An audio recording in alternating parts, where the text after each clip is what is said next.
దేవుని వాక్యం బహు స్పష్టంగా తెలియజేస్తూ ఉన్నది. ఆదామును దేవుడు ఎలా సృజించాడు? ఆదాముకి తల్లిదండ్రులు ఉన్నారా? లేరు. అందుకే దేవుడే ఆదామును సృజించాడు. Adam was created. గమనించాలండి, భూలోకంలో మానవుడు జీవించాలంటే మొదటి మానవుడైనటువంటి ఆదామును దేవుడే మంటి చేత ఒక రూపాన్ని రూపించి ఆ రూపానికి జీవవాయువును ఊదగా నరుడు జీవాత్మ ఆయనని దేవుని యొక్క వాక్యం సెలవిస్తున్నది. ఆ రీతిగా దేవుని చేత సృజింపబడిన, ఈ మాట గుర్తించాలి, దేవుని చేత సృజింపబడినటువంటి మొదటి మానవుడు ఆదాము. మానవుడు ఒంటరిగా జీవించలేడు. మానవుని యొక్క స్థితి అలాంటిది, మన శరీర నిర్మాణం అలాంటిది. అందువలన దేవుడు ఆదామునకు సాటి అయినటువంటి సహాయాన్ని తానే చెయ్యాలని ఆదామునకు గాఢ నిద్రను కలుగు చేసి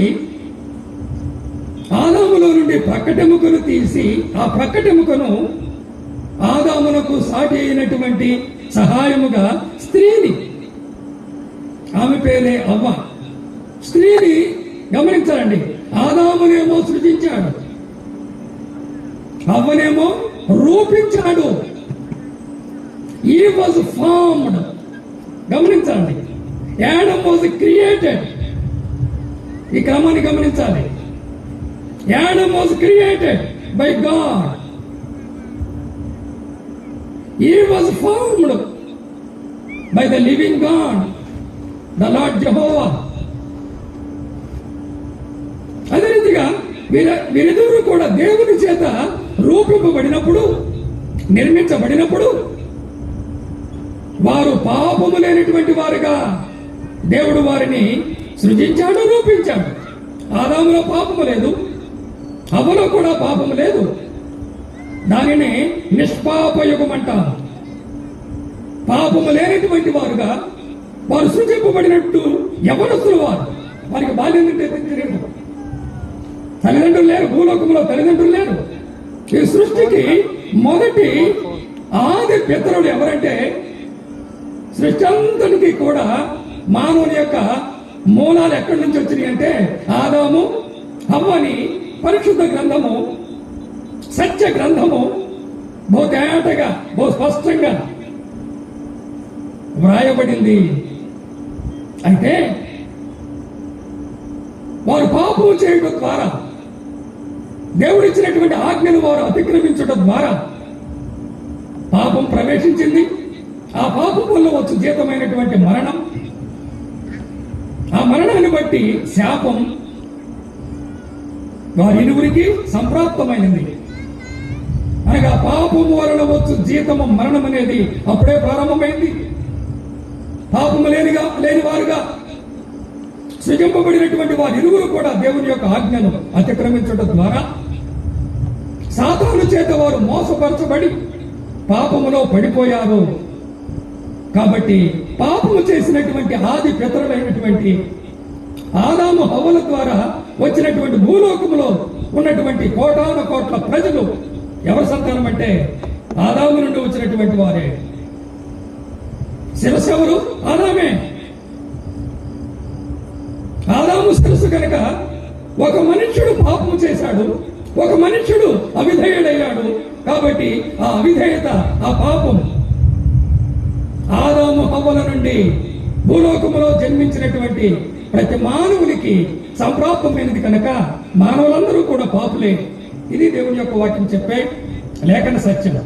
అయితే దేవుడు మానవుని సృజించింది ఆ పాపాన్ని బట్టి వచ్చే ఆ నరకానికి, అగ్నిగుండానికి పంపించాలన్నా? కానే కాదు.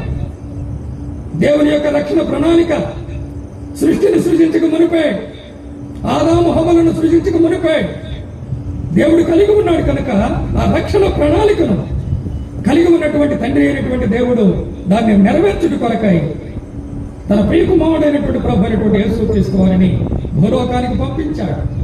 ఈ రాత్రి ఆ ప్రభు అయినటువంటి యేసుక్రీస్తునికి వచ్చినటువంటి సువార్త మనం వింటూ ఉన్నాం, గమనిస్తూ ఉన్నారా?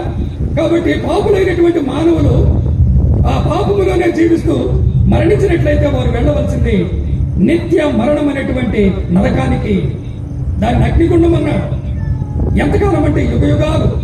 అక్కడ అగ్ని అనదు, పురుగు చావదు. వేదనకరమైనటువంటి, దుర్భరమైనటువంటి, భరించలేనటువంటి, పాపమునకు వచ్చే న్యాయమైనటువంటి శిక్షకు తగినటువంటి స్థలం ఏమిటంటే నరకం.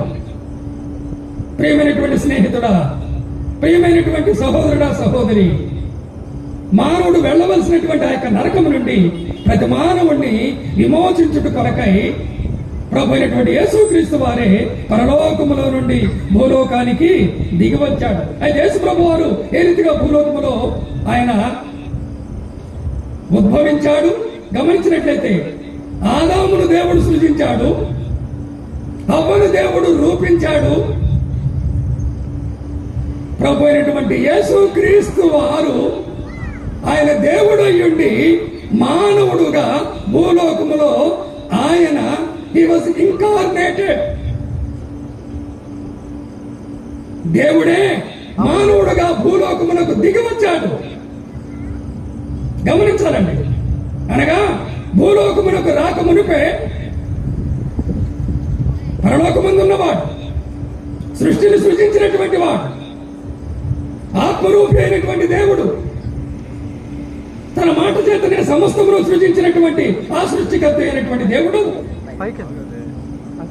పాపము చేత మానవులందరూ కూడా నరకానికి వెళ్ళుచు ఉండగా ఏ వేదమును లేదు, అందరూ పాపము చేసి దేవుడు అనుగ్రహించు మహిమను పొందలేకపోతున్నారని దేవుడి యొక్క వాక్యము తెలియచేసి ఉండగా ఆ నరకాగ్ని నుండి ప్రతి మానవుని విమోచించుట కొరకై లేక విడిపించుట కొరకై ప్రభు అయినటువంటి యేసుక్రీస్తు ఆత్మరూపి అయినటువంటి ఆ దేవుడు భూలోకమునకు ఒక శరీరమును అమర్చుకొని వచ్చాడు.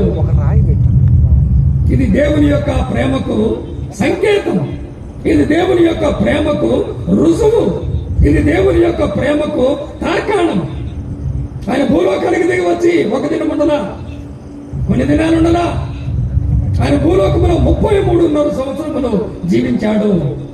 అలా ప్రభు అయినటువంటి యేసుక్రీస్తుకు ఉన్నటువంటి ఆ యొక్క నామాలలో ఒక నామం ఏమిటంటే మనుష్య కుమారుడు.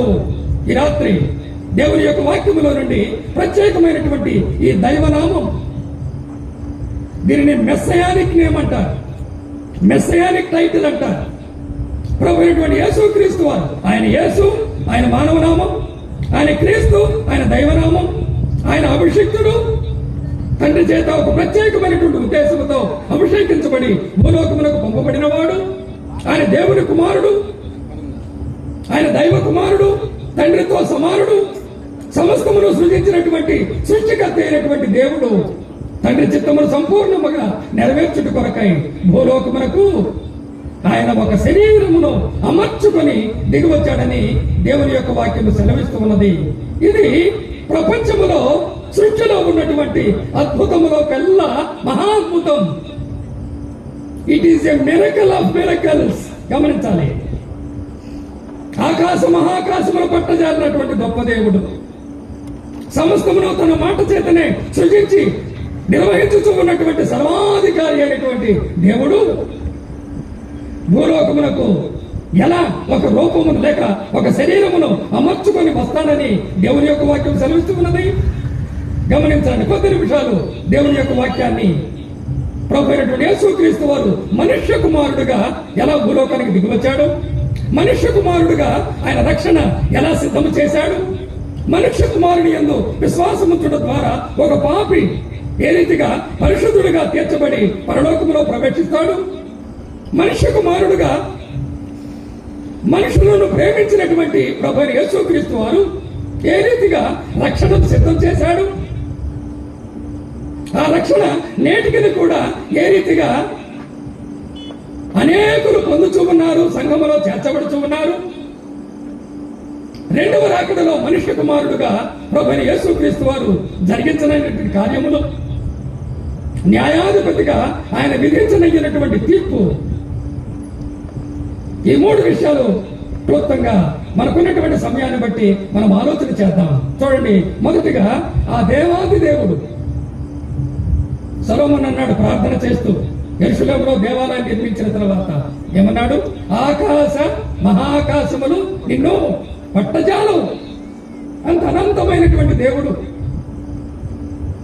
అద్భుతమైనటువంటి సర్వాధికారి అయినటువంటి సర్వోన్నతమైనటువంటి స్థలములలో ఉండేటువంటి ఆ దేవుడు ఎలా వస్తాడని దేవుని యొక్క వాక్యం ప్రకటిస్తూ ఉన్నది, ప్రవచిస్తూ ఉన్నది. చూడండి, అద్భుతములలోకెల్లా మహా అద్భుతం. ప్రతి మానవుణ్ణి నిజమైన దేవుడు, జీవాధిపతి అయిన దేవుడు, సత్యమై ఉన్నటువంటి సత్య స్వరూపి అయిన దేవుడు ఎలా ప్రేమించాడో చూడండి, ఎలా ప్రేమించాడో చూడండి. కాబట్టి దేవుడు లోకమును ఎంతో ప్రేమించాడు. ఎంతగా ప్రేమించాడు? దేవుని యొక్క ప్రేమను ఎంతని మనం వర్ణించలేము. దేవుని యొక్క ప్రేమను వివరించడానికి మానవుని భాష చాలదు, మనకున్నటువంటి జ్ఞానం చాలదు. అనంతమైనటువంటి జ్ఞానం, అనంతమైనటువంటి జ్ఞానం. చూడండి, యెషయా గ్రంథము 7వ అధ్యాయము 14వ వచనంలో ఆ దేవాది దేవుడు భూలోకానికి ఏ రీతిగా మనుష్య కుమారుడుగా ఈ రాత్రి మనం ఆలోచన చేస్తూ ఉన్నాం. ఈ రాత్రి దేవుని యొక్క వాక్యాన్ని మనము పరిశీలన చేస్తూ ఉన్నాం. ప్రభువుకున్నటువంటి దైవ నామములలో ఒక నామం ఏమంటే ఆయన మనుష్య కుమారుడు. ఆయన దేవుడే కానీ భూలోకమునికి ఎలా వచ్చాడు? ఒక మనుష్యుడుగా భూలోకానికి వస్తాడని పరిశుద్ధ గ్రంథంలో పాత నిబంధనలో అనేకమైనటువంటి ప్రవచనాలు ఉన్నాయి. ఒక ప్రవచనాన్ని మనం చూద్దాం. చూడండి, యెషయా గ్రంథము 7వ అధ్యాయము 14వ వచనములో వ్రాయబడినటువంటి ఆ మాటను మనం చూద్దాం. యెషయా గ్రంథము బైబిల్ ఉన్నటువంటి వారు దయచేసి బైబిల్ తెరచి చూడండి. కాబట్టి ప్రభువు తానే ఒక సూచన మీకు చూపును. అనగా ఇది ఒక అద్భుతం.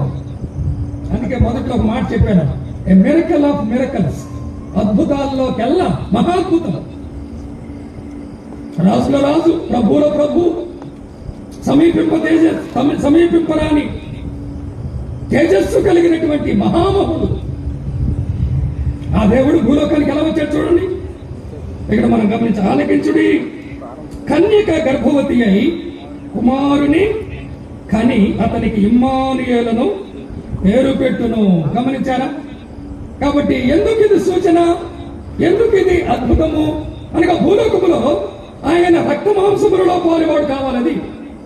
ఆయన ఆత్మరూపి అనగా ఆత్మరూపి అయినటువంటి దేవునికి శరీరం ఉండదు, ఆత్మరూపి అయినటువంటి దేవునికి రక్తం ఉండదు. కానీ రక్తం లేకపోతే పాప క్షమాపణ లేదు. కాబట్టి శరీరం లేకుండా రక్తం ఉండదు. కాబట్టి రక్త మాంసములలో పాలువాడు కావాలంటే సహజముగా ఒక మానవుడుగా ప్రభు అయినటువంటి యేసుక్రీస్తు వారు భూలోకంలో జన్మించాలి. అయితే ఎలా ఆయన జన్మించాడంటే కన్యక గర్భమున అని మనకి పాత నిబంధనలో యెషయా గ్రంథంలో ప్రవచనాన్ని మనం చూస్తున్నాము.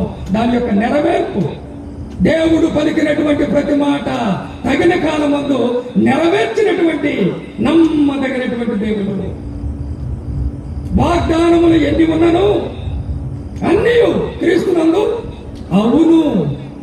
ప్రభునందు ప్రియమైన వాళ్ళారా, పరిశుద్ధ గ్రంథంలో ఎన్నో వాగ్దానాలు ఉన్నాయి. ప్రతి వాగ్దానం క్రీస్తులో అవును అనగా నెరవేర్చబడింది. మొదటి రాకడకు సంబంధించిన వాగ్దానాలన్నీ కూడా నెరవేర్చబడ్డాయి. అయితే రెండవ రాకడ ఉన్నది. ఆ రెండవ రాకడకు సంబంధించిన వాగ్దానాలు కూడా తప్పనిసరిగా తగిన కాలం ముందు దేవుడు తన ప్రణాళిక చొప్పున తన సొంత సమయంలో ఆయన నెరవేర్చేవాడుగా ఉన్నాడని మనం చూస్తూ ఉన్నాం. కన్యక గర్భవతి అయి కుమారుని కనును. ఆ కుమారుడే ప్రభు అయినటువంటి యేసుక్రీస్తు వారు. ఆయనే మనుష్య కుమారుడు. ఎవరికి జన్మించాడు? కన్య మరియ గర్భమున జన్మించినటువంటి పరిశుద్ధుడు. గమనించాలండి, ప్రపంచంలో ఉన్నటువంటి మనుషులందరిలో కూడా పరిశుద్ధుడు ఒక్కడే, పాపము లేనివాడు ఒక్కడే, నీతిమంతుడు ఒక్కడే, పాపమును క్షమించుటకు అధికారము కలిగిన వాడు ఒక్కడే. ఎవరైనా ప్రభు అయినటువంటి యేసుక్రీస్తు వారు. ఆయనలో పాపము లేదు, ఆయన పాపము ఎరుగడు, ఆయన పాపము చేయలేదు అని నూతన నిబంధనలో ప్రభువుకు వచ్చినటువంటి ఆ యొక్క మాటలు మనం ఎరుగుదము. మనుష్య కుమారుడుగా పరిశుద్ధాత్మ వలన పరిశుద్ధుడుగా కన్య మరియ గర్భమున భూలోకములో లోక రక్షకుడుగా తన ప్రజలను వారి పాపముల నుండి ఆయనే విడిపించును కనుక ఆయనకు యేసు అంటే రక్షకుడు. తన ప్రజ అనగా తాను సృష్టించినటువంటి మానవులమైనటువంటి మనందరినీ రక్షించుట కొరకై పరలోకమును విడిచి పరలోకములో దేవాది దేవతలు అనగా కోటాను కోట్ల దేవదూతులు, శరాపులు, కెరూపులు, మహాదూతులు నిత్యము పరిశుద్ధుడు పరిశుద్ధుడు పరిశుద్ధుడు అని గాన ప్రతిగానముల చేత దేవుడిని స్తుతిస్తూ ఉండగా, ఆరాధిస్తూ ఉండగా, పూజిస్తూ ఉండగా ఆ సింహాసనమును వీడి తండ్రి యొక్క సన్నిధిని వీడి మహిమ కలిగినటువంటి పరలోకమును విడిచి భూలోకానికి తనను తాను తగ్గించుకొని మరి రావటం అనేది మన ఎడల దేవుడు చూపినటువంటి ప్రేమకు నిదర్శనం. కాబట్టి ఇక్కడ మనం చూస్తూ ఉన్నాం. అయితే ఆయన భూలోకమునకు ఎందుకు వచ్చాడు అంటే, భూలోకమునకు ఎందుకు వచ్చాడంటే తన ప్రజలను వారి పాపముల నుండి ఆయనే విడిపించను అనగా పాపులైనటువంటి మానవులందరినీ కూడా రక్షించుట కొరకై ప్రభు అయినటువంటి యేసుక్రీస్తు వారు భూలోకానికి వచ్చాడు. చూడండి, మనిషి కుమారుడు అనేటువంటి మాట పరిశుద్ధ గ్రంథంలో 83 సార్లు వాడబడింది. మనుష్య కుమారుడు అద్భుతమైన గ్రంథం ఇది, దైవ గ్రంథం. ప్రతి మాట దైవావేశము వలన కలిగినటువంటి గ్రంథం.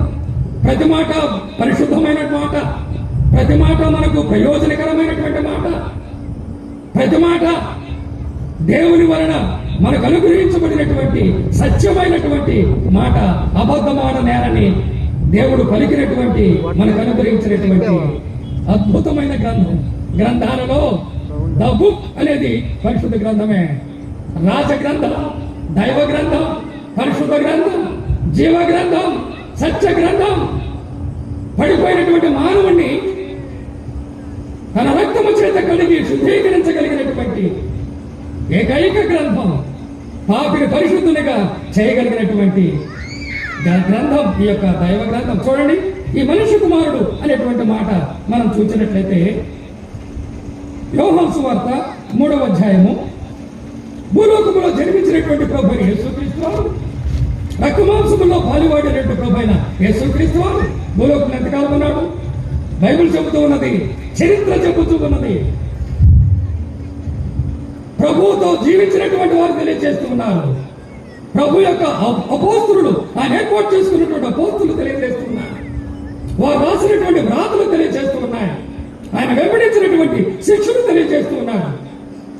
33.5 సంవత్సరములు భూలోకములో ప్రభు అయినటువంటి యేసుక్రీస్తు వారు ఆయన దేవుడు అయ్యుండి మానవుడుగా, పాపములైనటువంటి పరిపూర్ణమైనటువంటి మానవుడుగా భూలోకములో ఆయన జీవించాడు.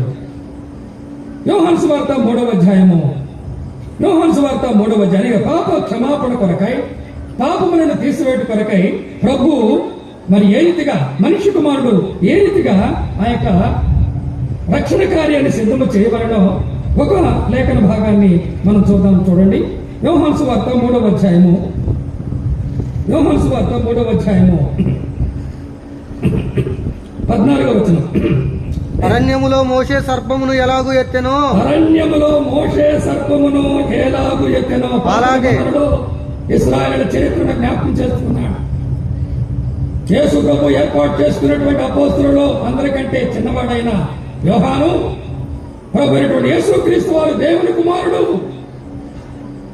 ఆది యందు వాక్యం ఉండెను, ఆ వాక్యము దేవుని యొద్ద ఉండెను, ఆ వాక్యమే దేవుడై ఉండెను.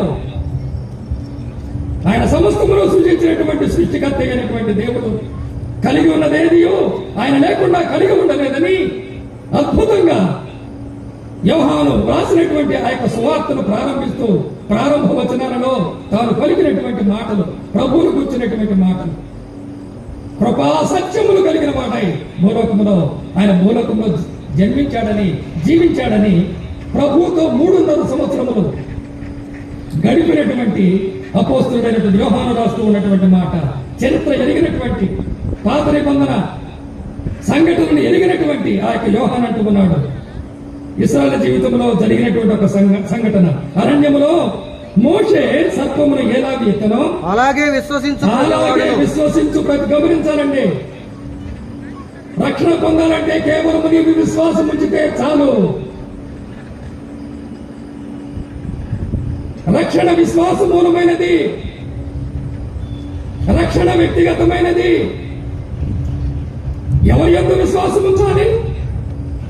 ప్రభు అయినటువంటి యేసుక్రీస్తు ఆయన లోకరక్షకుడు, పాపమును క్షమించుటకు అధికారము కలిగిన వాడు, దేవుడే మానవుడైనటువంటి మనుష్య కుమారుడు, మానవ పాప పరిహారము కొరకై ఏ పాపం కలిగినటువంటి పరిశుద్ధుడు నీతిమంతుడు కలువరి శిలువలో శాపగ్రస్తమైనటువంటి మరణాన్ని అనుభవించినటువంటి ప్రేమామయుడు, దయామయుడు, మానవులమైనటువంటి మనము అనుభవించవలసినటువంటి ఆ ఘోరమైన అవమానకరమైనటువంటి శాపగ్రస్తమైనటువంటి మరణాన్ని ఇష్టపూర్వకంగా సంతోషంగా అనుభవించినటువంటి దయామయుడు, కృపామయుడు ప్రభు అయినటువంటి యేసుక్రీస్తువా.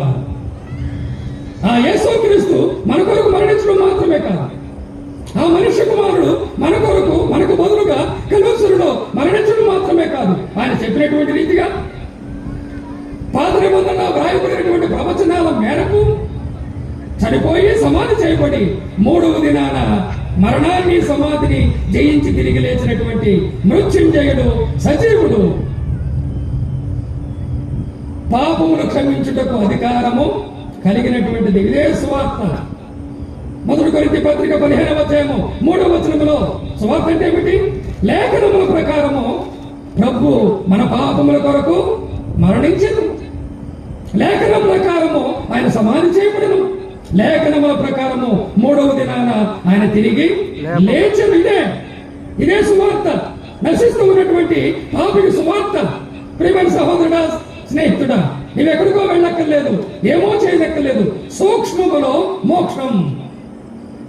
నీ ఉన్న చోటనే నీ హృదయాన్ని విప్పి, ప్రభువా నేను పాపిని, ప్రభువా నా పాపాలు క్షమించు, ప్రభువా నా పాపాన్ని బట్టి నేను నరకానికి వెళుతూ ఉన్నా, అది భరింపలేనటువంటి నరకం నాయన, ఆ నరకాన్ని నేను అనుభవించలేను. నా కొరకు నువ్వు భూలోకానికి వచ్చావు, మనుష్య కుమారుడుగా పాపరహితుడుగా జీవించావు. ఏ పాపం ఎరిగినటువంటి నీవు నా పాపము కొరకై కలువరిలో మరణించావు తండ్రి. ఈ విషయాన్ని నేను అంగీకరిస్తూ ఉన్నా, ఈ సత్యాన్ని నేను నమ్ముతూ ఉన్నా. నువ్వు నా కొరకు మరణించి తిరిగి లేచిన సజీవుడవు, నా పాపమును క్షమించుటకు అధికారం కలిగినటువంటి ప్రభువా, నా పాపమును క్షమించమని నీవున్న చోటనే ఈ మాట, నీవున్న చోటనే నీ హృదయం తెరిచి యేసు ప్రభుని ఈ రాత్రి నీ సొంత రక్షకుడిగా అంగీకరించినట్లయితే ఈ క్షణమే, ఇప్పుడే ఆ గొప్ప రక్షణ నీవు పొందగలవు. నరకం నుండి నీవు తప్పింపబడగలవు. ఇది దేవుని యొక్క వాక్యం చెప్పే లేఖన సత్యం. అద్భుతమైనటువంటి ప్రేమ కలిగిన వాడు, శాశ్వతమైనటువంటి ప్రేమ గలవాడు, పక్షపాతం లేనటువంటి ప్రేమ కలిగినటువంటి వాడు, తన యొక్కకు వచ్చువాని ఏమాత్రము త్రోసివేయనటువంటి అలాంటి గొప్ప దేవుడు ఈ రాత్రి నిన్ను పిలుస్తూ ఉన్నాడు. ఈ మాట అంగీకరిస్తావా? ఈ మాట నమ్ముతావా? అంగీకరిస్తే, నమ్మితే నీవు ధన్యుడు. ఎవరి పాపములు క్షమించబడినో వాడు ధన్యుడు. అలనాడు అరణ్యములో మోషే సర్పమును ఎత్తినప్పుడు ఆ సర్పము చేత కాటు వేయబడి ప్రాణాపాయములో ఉన్నటువంటి వారు ఎత్తబడినటువంటి ఆ యొక్క సర్పమును చూచడం ద్వారా నాడు వారు బ్రతికారు. అయితే ఈనాడు కలువరిలో నీ కొరకై ఎత్తబడినటువంటి ప్రభు అయినటువంటి యేసుక్రీస్తుని నీవు చూస్తావా? ఆ యేసు ప్రభుని నీవు విశ్వసిస్తావా? నీవు అంగీకరించిన యెడల ఈ రాత్రే యేసు ప్రభు నీకు రక్షణ అనుగ్రహించడానికి ఆయన సిద్ధముగా ఉన్నాడు. కాబట్టి ఇక్కడ రాయబడినటువంటి ఒక మాట మనం గమనించినట్లయితే, విశ్వసించు ప్రతివాడును నశింపక ఆయన ద్వారా నిత్య జీవం పొందినట్లు మనుష్య కుమారుడు ఎత్తబడవలెను. మనకి యేసు ప్రభు ఇంకా మరణించక మునిపే ప్రభు పలికినటువంటి ఆ మాట, ప్రభు తనను తాను మనుష్య కుమారుడుగా ఇక్కడ చెప్పుకుంటూ ఉన్నాడు. కాబట్టి యేసు ప్రభు భూలోకానికి అద్భుతమైనటువంటి రీతిగా, ఆశ్చర్యమైనటువంటి రీతిగా, సహజమైనటువంటి రీతిగా రక్త మాంసములలో పాలువాడవుట కొరకై కన్య మరియ గర్భమున ఆయన జన్మించడం మాత్రమే కాదు, ఆయన కలువరి శిలువలో ఆయన ఎత్తబడ్డాడు. ఇదిగో నేను ఎత్తబడిన ఎడల అందరినీ నా యొద్దకు నేను వారిని ఆకర్షించుకుందను. గమనించాలండి, ప్రపంచంలో ఉన్న సామ్రాజ్యాలు వచ్చినాయి, వెళ్ళిపోయినాయి. రాజులు సింహాసనం ఎక్కారు, తర్వాత వెళ్ళిపోయారు. కానీ ఈ రాజ్యం అలాంటిది కాదు. దేవుని సామ్రాజ్యము అలాంటిది కాదండి. ఇది శాశ్వతమైనది. శాశ్వతమైనటువంటి రాజ్యములో మీకు ప్రవేశం. పరలోక రాజ్యము శాశ్వతమైనది. అది సదాకాలం ఉండేది. అక్కడ పాపం ఉండదు, అక్కడ ఆకలి ఉండదు, అక్కడ దప్పిక ఉండదు, అక్కడ సాధారణ ప్రవేశించుడు. నిత్య జీవము గలవారే, రక్షింపబడిన వారే ఆ పరలోకంలో ప్రవేశించి నిత్యము నిత్యానందం అనుభవిస్తారు. ప్రభువును స్తుతిస్తూ ఆయన బిడ్డలంగా జీవిస్తామని దేవుని యొక్క వాక్యము సెలవిస్తూ ఉన్నది. గమనించినట్లయితే ఇక్కడ ప్రతివాడు నశింపక నిత్య జీవం పొందినట్లు ప్రభు అయినటువంటి యేసుక్రీస్తు వారు కలువరి శిలువలో మనుష్య కుమారుడుగా ఎత్తబడవలను అనేటువంటి మాట మనం చూస్తూ ఉన్నాం. మరి మాట చూడండి, ఎత్తబడ్డా లేదా? ప్రభు పలికినటువంటి మాట మార్క్స్ వార్త మనుష్య కుమారుడు అనేటువంటి మాటల గురించి మనం ధ్యానం చేస్తూ ఆ సువార్తని రాత్రి పరిశుద్ధ గ్రంథములో నుండి మీకు ప్రకటన చేయించు ఉన్న ప్రియమైన సహోదరుడా సహోదరి, ఈ సత్య సువార్తను శ్రద్ధగా వినండి, మనసు పెట్టి వినండి. ఈ దినము మీకు రక్షణ దినము కావాలని మా అందరి ప్రార్థన. స్థానిక సంఘం అలాంటి భారంతోనే ఈ కూడికి ఏర్పాటు చేయబడింది. ఈ వాక్యాన్ని వినుచుకున్నటువంటి వారు, ఈ సువార్త వినుచుకున్నటువంటి వారు ఎవరు నశించకూడదనేది స్థానిక సంఘం యొక్క ప్రేమ, స్థానిక సంఘం యొక్క భారం. మార్క్స్ వార్త 10వ అధ్యాయం మనుష్య కుమారుడు అనేటువంటి మాటను మనం చూస్తూ ఉన్నాం. అద్భుతమైన రీతిగా భూలోకములో జన్మించినటువంటి ప్రభు అద్భుతమైన రీతిగా విశ్వసించిన వారికి రక్షించి నిత్య జీవాన్ని అనుగ్రహించే ప్రభు యేసుక్రీస్తు వారు కలువరి శిలువలో ఎలా ఎత్తబడాలో ఆ మాట కూడా మనం చదువుకున్నాం. గమనించాలి, ఎందుకు యేసు ప్రభు శిలువలో ఆయన ఎత్తబడ్డాడు, లేక కలువరి శిలువలో యేసు ప్రభు ఎందుకు మరణించాడు? యేసు అంటే అదే అర్థం. ప్రభు మరణించినటువంటి దినం ఎందుకు మరణించాడు చూడండి. మార్క్స్ వార్త 10వ అధ్యాయము 45వ వచనంలో రాయబడిన మాట. మనుష్య కుమారుడు పరిచారము చేయించుకొనుటకు రాలేదు గాని పరిచారము చేయుటకును అనేకులకు ప్రతిగా. గమనించాలండి, అనేకులలో నీవున్నా నేనున్నా. విశ్వసించు ప్రతివాడు అనే మాట యోహాను సువార్తలో మనం చూచాము. ఆ విశ్వసించే వారే అనేకులు. ప్రపంచంలో కోటాను కోట్ల మంది ప్రభువుని విశ్వాసం నుంచి రక్షింపబడ్డారు, నరకము నుండి తప్పింపబడ్డారు, పరలోక రాజ్యంలో ప్రవేశించి ఈ రీతిగా ప్రభువుని స్తుతిస్తూ ఉన్నారు, ప్రభువుని సేవిస్తూ ఉన్నారు. ప్రభు కొరకు నూతన సృష్టిగా సంతోష సమాధానాలు కలిగినటువంటి వారే జీవిస్తూ ఉన్నారు. అనుభవం కలిగినటువంటి వారముగా, రక్షింపబడినటువంటి వారముగా, అనుభవపూర్వకంగా ఈ యొక్క మాటలు మీతో మేము ప్రకటన చేయొచ్చు ఉన్నా. ఇక్కడ గమనించినట్లయితే ప్రభు ఎందుకు ఎత్తబడ్డాడు, ప్రభు ఎందుకు కలువరి శిలువలో శాపగ్రస్తమైనటువంటి ఆ వేదనకరమైనటువంటి మరణాన్ని అనుభవించాడు. ఆయన 2 చేతులలో మేకులు, 2 కాళ్ళలో మేకులు, ఆయన ప్రక్కలో పళ్ళెము పోటు, ఆయన తలలో ముండ్ల కిరీటం, ఆయన శరీరం అంతా కొరడాల చేత కొట్టబడి రక్తము కారునంతగా ఎందుకు యేసు ప్రభు అంత వేదన అనుభవించాడు? 9 గంటలకు శిలువ వేయగా 3 గంటల వరకు ఎందుకు ఆయన దేహము శిలువలో వేలాడుతూ ఉన్నది? ఆ 3 గంటల సమయంలో సమాప్తమైనదని ప్రభు ఎందుకు బిగ్గరగా కేక వేశాడు? తాను ఏ ఉద్దేశంతో భూలోకానికి వచ్చాడో ఆ ఉద్దేశాన్ని సంపూర్ణంగా నెరవేర్చాడు. రక్షణ సిద్ధం చేశాడు, పరలోకానికి మార్గం సిద్ధం వేశాడు. అందుకే పరలోకమునకు మార్గం ప్రభు యేసుక్రీస్తు వారు మాత్రమే. ఆకాశము క్రింద ఇవ్వబడిన మరి ఏ నామమున రక్షణ లేదని దేవుని యొక్క వాక్యం సెలవిస్తూ ఉండగా, ప్రియమైన సహోదరుడా గమనిస్తావా? ప్రభు సిలువలో ఎందుకు మరణించాడో ఒకసారి ఆలోచన చేయి. దేవుని వాక్యాన్ని ఒకసారి విను. దేవుని వాక్యం ఏమని చెబుతూ ఉన్నది? నమ్మదగినటువంటి దేవుడు, అబద్ధమాడలేని దేవుడు. జరిగినటువంటి చరిత్రలో జరిగినటువంటి సంభవం ఇది జరిగి సుమారు 2000 సంవత్సరాల పైన అయిపోయింది. అందుకే కాలము విభజించబడింది. యేసు ప్రభు మరణం పునరుద్ధానాలను బట్టి కాలము విభజించబడింది. క్రీస్తుకు పూర్వం, క్రీస్తు శకం చరిత్రలో జరిగినటువంటి అపురూపమైన ఘట్టం, అపురూపమైనటువంటి అద్భుతమైనటువంటి దేవుని కార్యం. యెరూషలేములో గొల్గొతా అనేటువంటి కొండ మీద ప్రభు అయినటువంటి యేసుక్రీస్తు వారు పరిశుద్ధమైన అమూల్యమైన తన రక్తాన్ని కార్చింది నిన్ను రక్షించుట కొరకే. మనుష్య కుమారుడుగా ఇక్కడ మనం చూసినట్లయితే 10వ అధ్యాయము 45వ వచనములో మనుష్య కుమారుడు పరిచారము చేయించుకోవడానికి రాలేదు, కానీ పరిచారము చేయుటకును అనేకులకు ప్రతిగా విమోచన క్రయధనముగా తన ప్రాణము ఇచ్చుటకు, అనగా ప్రాణము పెట్టినంతగా నిన్ను నన్ను ప్రేమించినటువంటి ప్రేమామయుడు. అందుకే యేసు ప్రభు ఎవరంటే ప్రేమ స్వరూపి. ప్రేమకు ప్రతిరూపం ఎవరంటే యేసు ప్రభువే.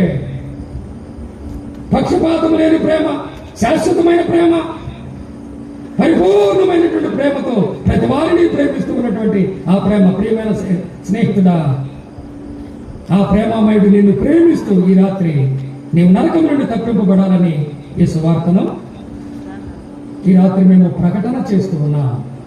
ఈ సువార్త దేవుని సువార్త. ఇది మానవుడు ఊహించినటువంటి సువార్త కాదు, ఇది మానవుడు కల్పించినటువంటి వార్త కాదు, ఇది దేవుని సువార్త.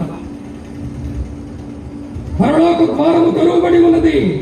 పరలోకము దేవుడు నిన్ను ఆహ్వానిస్తూ ఉన్నాడు పరలోకమునికి. నీ విశ్వసించినట్లయితే, పశ్చాత్తాపంతో మారు మనసుతో ప్రభు దగ్గరికి నీవు వచ్చినట్లయితే ఈ రాత్రే నీవు పరలోకములో ప్రవేశించగలవు.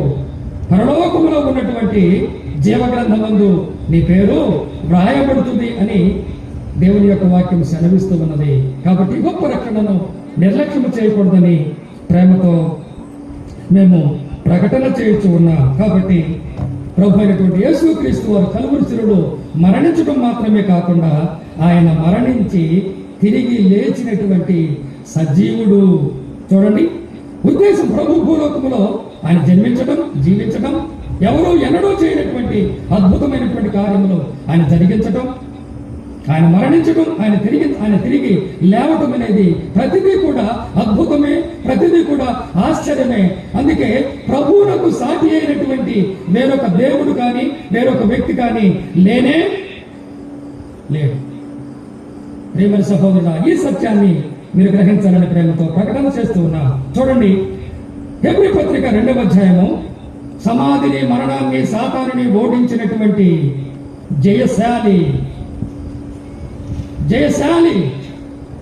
సమాధి ఆయనను బంధించిండుట అసాధ్యము కనుక తాను చెప్పినటువంటి రీతిగానే సమాధిని, మరణాన్ని, సాతానుని ఓడించి 3వ దినాన తిరిగి లేచినటువంటి ప్రభు అయినటువంటి యేసుక్రీస్తు.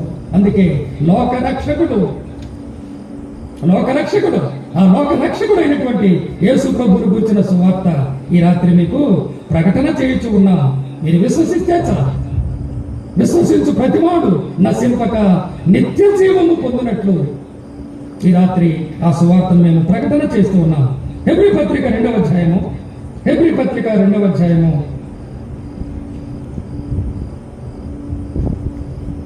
14-15 వచనాలు చదువుకుందాం. హెబ్రీ పత్రిక 2వ అధ్యాయము 14. అనగా భూలోకములో జీవిస్తూ ఉన్నటువంటి మానవునికి మరణము ఎప్పుడు సంభవిస్తుందో ఎవరికీ తెలియదు. అందుకే ప్రతి మానవుడు మరణ భయం కలిగి ఉన్నాడు, మరణ భీతి కలిగి ఉన్నాడు. కానీ రక్షింపబడినటువంటి దేవుని బిడ్డలకు మరణం అంటే భయం లేదు. ఎందుకు? ఈ లోకాన్ని విడిచిన వెంటనే ప్రభు సన్నిధిలో నెమ్మది పొందుతాం, విశ్రాంతి పొందుతాం. నమ్మకపోతే నరకం, నమ్మితే పరలోకం. కాబట్టి నమ్మినటువంటి విశ్వాసమైనటువంటి మాకున్నటువంటి నిరీక్షణ దేవుడి వాక్యంలో రాయబడినటువంటి అమూల్యమైనటువంటి లేఖన సత్యం. శరీరం ఇక్కడ ఉంటుంది, కానీ ఆత్మ తాను దయచేసిన దేవుని యొద్దకు వెళ్ళును, నెమ్మది పొందుతాం, విశ్రాంతి పొందుతాం. ఈ లోకంలో ఉన్నటువంటి ప్రయాసంతా. కాబట్టి రక్షణలోనే నిరీక్షణ ఉన్నది. రక్షింపబడి సంఘములో చేర్చబడి ప్రభుని ఆరాధించే గొప్ప ధన్యత, సజీవుడైనటువంటి దేవుని పిల్లలంగా భూలోకములో జీవించే గొప్ప ధన్యతను దేవుడు అనుగ్రహిస్తూ ఉన్నాడు. ఇక్కడ గమనించండి, హెబ్రీ పత్రిక 2వ అధ్యాయము 14-15 వచనాలు కలిసి ఉన్నాయి. అక్కడ రాయబడినటువంటి ఆ యొక్క మాటలు చూద్దాం. కాబట్టి ఆ పిల్లలు రక్తమాంసములు గలవారైనందున ఆ ప్రకారమే మరణము యొక్క బలము గలవారిని, అనగా అపవాదిని మరణము ద్వారా నశింప చేయుటకు జీవితకాలమంతయు మరణ భయము చేత దాస్యములకు లోబడిన వారిని విడిపించుటకును ఆయన కూడా రక్తమాంసములలో పాలివాడాయనందుకు కారణమది. యేసు ప్రభు రక్తమాంసములలో ఎందుకు పాలివాడయ్యాడో, ఎందుకు ప్రభుని యేసుక్రీస్తు వారు కలువరి శిలువలో ఎత్తబడ్డాడో, పాపులైనటువంటి మానవులకు బదులుగా ప్రతిగా ఎందుకు తన ప్రాణాన్ని పెట్టి విమోచన క్రయధనాన్ని కలువరి శిలువలో ఆయన చెల్లించాడో ఇక్కడ లేఖన భాగాన్ని బహు స్పష్టంగా మనం చూడగలుగుతూ ఉన్నాం. ఎందుకంట మరణము యొక్క బలము గలవారిని గమనించాలండి. మరణానికి ఏముంది? బలము కలిగినటువంటి మరణము నుండి తప్పించుకోగలిగినటువంటి మానవుడు ఎవడూ లేడు. మరణము చూడక బ్రతుకు నరుడెవడు? ప్రేమని సహోదరుడు, మరణం ఎప్పుడు వస్తుందో తెలియదు. కాబట్టి మరణించక మునిపే, ఈ లోకాన్ని విడువకు మునిపే, నేడనే సమయం ఉండగానే ఇప్పుడు పరిస్థితులన్నీ అర్థమవుతూ ఉన్నప్పుడు, ఈ సత్యాన్ని నీవు గ్రహించగలిగే ఆ స్థితి నీవు కలిగి ఉన్నప్పుడు, ఇప్పుడే రక్షణ పొందుటకు, ప్రభువును అంగీకరించుటకు ఇది అనుకూలమైన సమయమని దేవుని యొక్క వాక్యం సెలవిస్తూ ఉన్నది.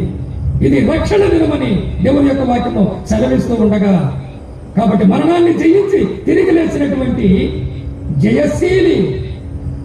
జయశీలి పాపమును క్షమించుటకు అధికారము కలిగినటువంటి సర్వాధికారి అయినటువంటి దేవుడు ప్రేమతో ఉచితముగా నీవు అంగీకరిస్తే చాలు, నీ విశ్వసిస్తే చాలు, దేవుడు తన కృప ద్వారా ఆ గొప్ప రక్షణ నీకు అనుగ్రహిస్తాడని దేవుని యొక్క వాక్యం సెలవిస్తూ ఉన్నది. పాపము వల్ల వచ్చు జీతము మరణం. అయితే ఆ వాక్యం అక్కడితో ఆగిపోలా. అద్భుతమైన గ్రంథం. పాపము వల్ల వచ్చు జీతం మరణం. ఎవరు పాపి? ప్రతి వ్యక్తి పాపే. భూలోకంలో జన్మించిన ప్రతి వాడు కూడా పాపే.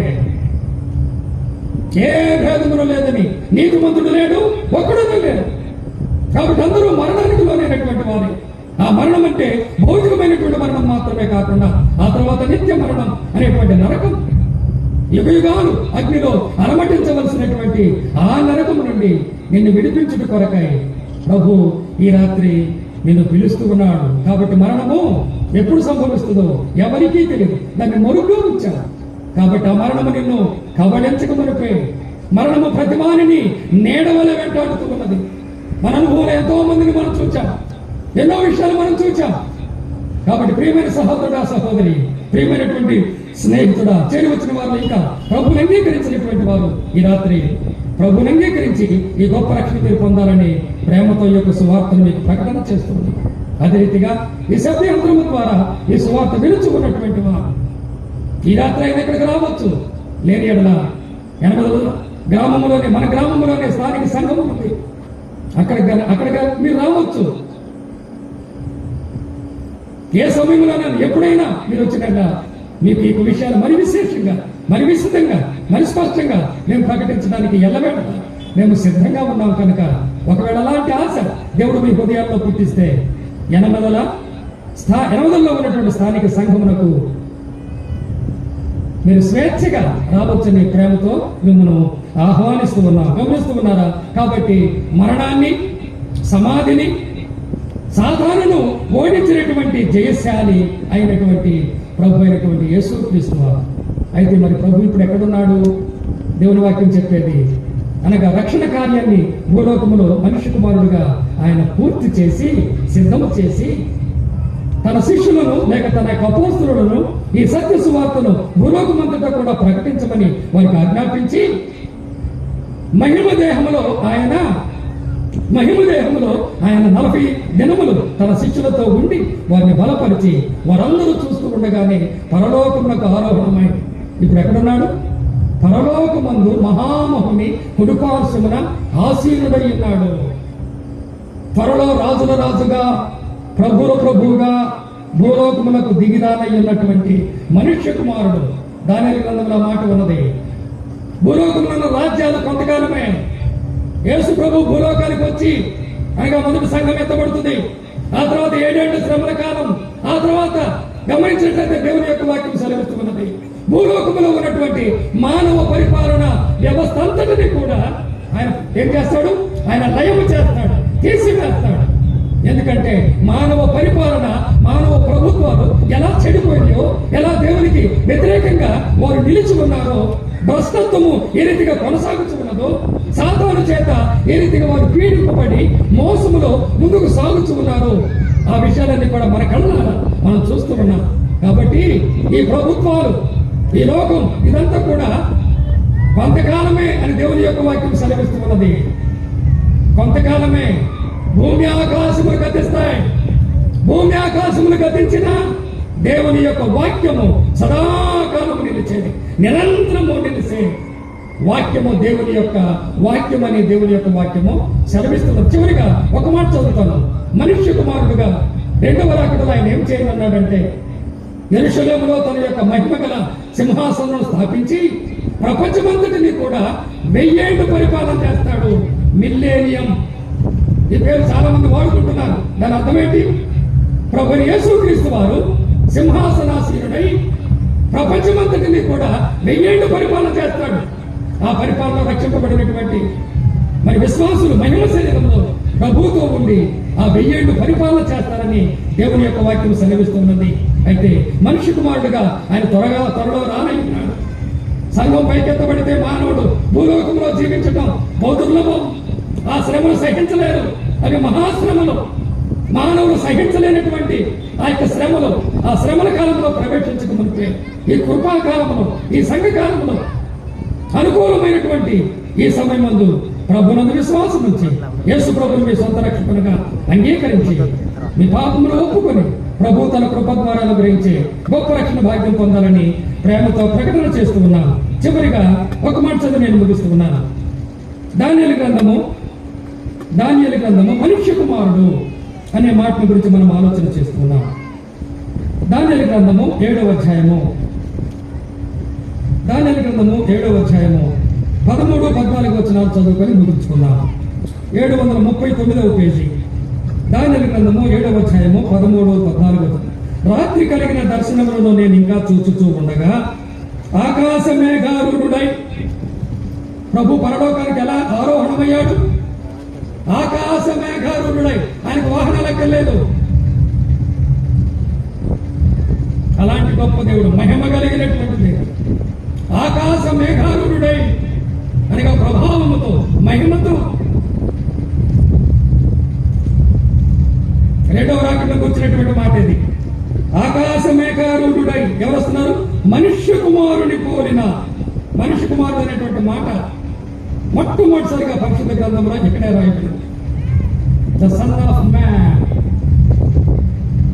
Messianic title. అద్భుతమైన గ్రంథం. ఒకసారి చదవండి. మీరు కావాలని వస్తే ఉచితంగా మీకు బైబిల్ ఇస్తాం. ప్రియమైన సహోదరుడా, స్నేహితుడా, అద్భుతమైన గ్రంథం చదవండి, వినండి, విశ్వసించండి. అందరూ మన గ్రామంలో ఉన్నటువంటి వారందరూ కూడా రక్షింపబడాలనే మా తాపత్రయం, మా ఆశ, మా భారం, మా ప్రేమ.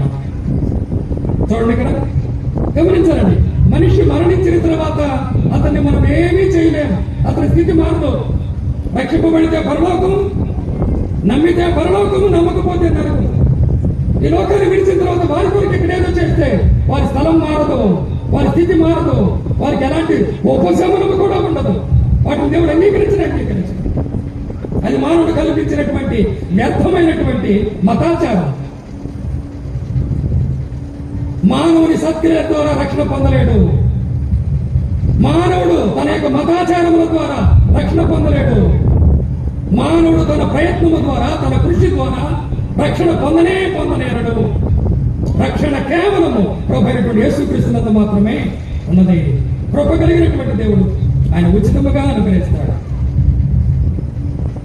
ఇక్కడ గమనించినట్లయితే ఆ మనుష్య కుమారుని పోలిన 13వ వచనంలో చూస్తూ, మనుష్య కుమారుని పోలిన ఒకడు వచ్చి ఆ మహావృద్ధుడకు వాని సన్నిధిని ప్రవేశించి ఆయన సముఖమునకు తేబడును.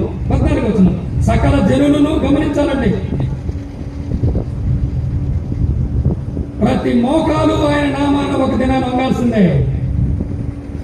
ప్రతి నాలుక యేసు ప్రభుని ప్రభు అని ఒప్పుకోవాల్సిందే. కానీ ఈ లోకములో ప్రాణముతో ఉండగానే ఒప్పుకొనక అప్పుడు ఒప్పుకుంటే ప్రయోజనం లేదు. ధవళ సింహాసనం ఎదుట పాపులైనటువంటి వారికి అందరికీ కూడా దేవుడు తీర్పు తీర్చిన తర్వాత ఈ శిక్షకు నేను అర్హుడనే నేను కావాలని రక్షణను త్రోసివేశాను అని ప్రభువుని ఒప్పుకొని మోకాళ్ళు వంచి నరకానికి వెళ్ళాలి.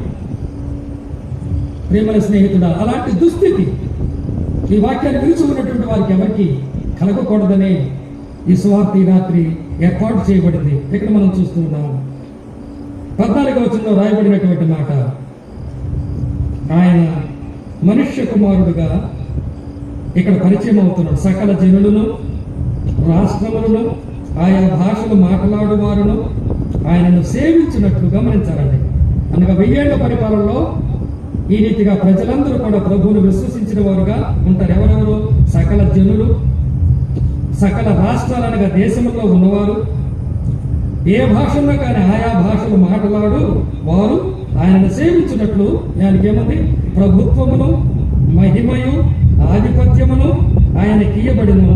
ఆయన ప్రభుత్వము శాశ్వతమైనది. గమనించాలండి, ఆయన ప్రభుత్వము శాశ్వతమైనది, అది అన్నిటికీ తొలగిపోదు. ఆయన రాజ్యము ఎప్పుడునూ లయము కాదు. అనగా 1000 ఏళ్ల పరిపాలన తర్వాత నిత్యత్వం, అందుకే నిత్య జీవం. ఆయన మీద విశ్వాసం ఉంచిన వారికి నిత్య రక్షణ, నిత్య విమోచన, నిత్య మహిమ దేవుడు తన కృప ద్వారా ఉచితంగా మానవుడు కొనలేనిది, ఈ లోకములో సంపాదించలేనిది. ఒకడు లోకమంతయు సంపాదించుకొని తన ప్రాణమును పోగొట్టుకుంటే వారికి ఏమీ ప్రయోజనం అని దేవుని యొక్క వాక్యం సెలవిస్తూ ఉన్నది. ఒకరి బంగారం, ఒకరి వెండి, ఒకరి ఆస్తి, ఒకరి పలుకుబడి, ఒకరి జ్ఞానం వారిని రక్షింపనేరదు. రక్షణ కేవలము విశ్వాసమూలమైనది. ఆ విశ్వాసము రక్షకుడైనటువంటి ప్రభు అయిన యేసుక్రీస్తునందు విశ్వాసం వచ్చిన వారికి దేవుడు తన కృప ద్వారా అనుగ్రహిస్తాడని మనుష్య కుమారుడు, ఆ మనుష్య కుమారుడు గుర్చినటువంటి సువార్త ఈ రాత్రి ప్రకటింపబడగా, ప్రియమైన స్నేహితులారా, ఈ వాక్యాన్ని విన్నటువంటి మరి మీరు ఈ గొప్ప రక్షణను నిర్లక్ష్యము చేయక ప్రభువునందు విశ్వాసం ఉంచి ప్రభువును గురించు ఆ గొప్ప రక్షణ దేవుని కృప ద్వారా మీరు పొందాలని ప్రేమతో మరొకసారి బ్రతిమలాడుతూ ప్రభు ఇచ్చినటువంటి ఒక మంచి సమయాన్ని బట్టి ప్రభువును స్తుతిస్తూ, అదే రీతి అవకాశం ఇచ్చినటువంటి స్థానిక సంఘ మరి పెద్దలు, పరిచారకులు అయినటువంటి మరి జయపాల్ గారికి, తనకు సహకరిస్తూ ఉన్నటువంటి తోటి సేవకులకు ప్రత్యేకమైనటువంటి వందనాలు తెలియజేస్తూ సమయాన్ని వారికి అప్పగిస్తూ ఉన్నారు.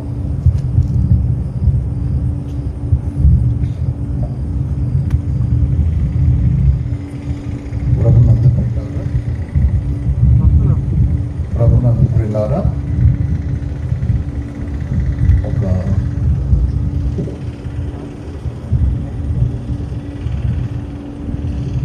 మణిపూర్ నుంచి వచ్చిన మన సహోదరుడు దైవజనుడు అబ్రహాం గారు వచ్చి ప్రార్థన చేసిన తర్వాత ఐజక్ బాబు గారు మనకు సువార్త అందిస్తారు. అబ్రహాం వచ్చి ప్రార్థన చేసిన తర్వాత ఐజక్ బాబు గారు సువార్త